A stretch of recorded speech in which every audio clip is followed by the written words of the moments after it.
And amazingly, at that point, my thought process was, how is the devil going to get me when God is supreme and in charge? And basically, my thought was, isn't this all up to God? Little did I know at that time I was thinking correctly. At that time, my friend who I've been talking about, his wife had a friend, and said friend came by. And anyway, that said friend became a girlfriend. And in talking to her in the early stages, I found out that she attended church. Her family attended church, and that was pretty cool. I remember talking to my friend's wife a little bit about her ahead of time, and she rather, mentioned some things like she had went to church with her, and she said, yeah, they're a little bit different. The women don't speak and they wear these things on their head. I remember them saying that, and talked about one church they went to, and then there was an issue with the pastor, so they left and went somewhere else, and a couple different things that she noticed. But one of the, even as old as I was and as old as she was, I think we were both, one of the rules that her dad had, and she respected, she was raised right, was that if you're going to date, then he's got to go to church. My initial thought was, because I was kind of liking the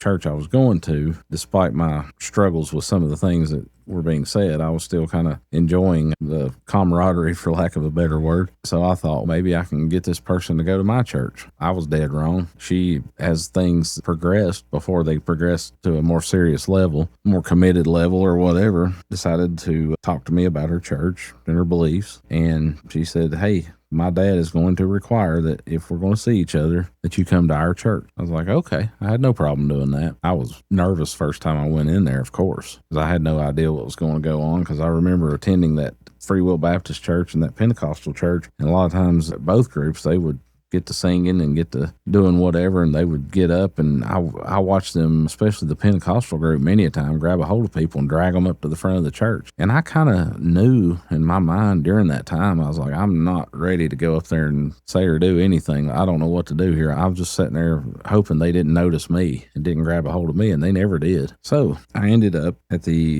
around the age of 21, going to this church, and I remember walking in the front door, and everything looked just like a regular old church that I had been to before.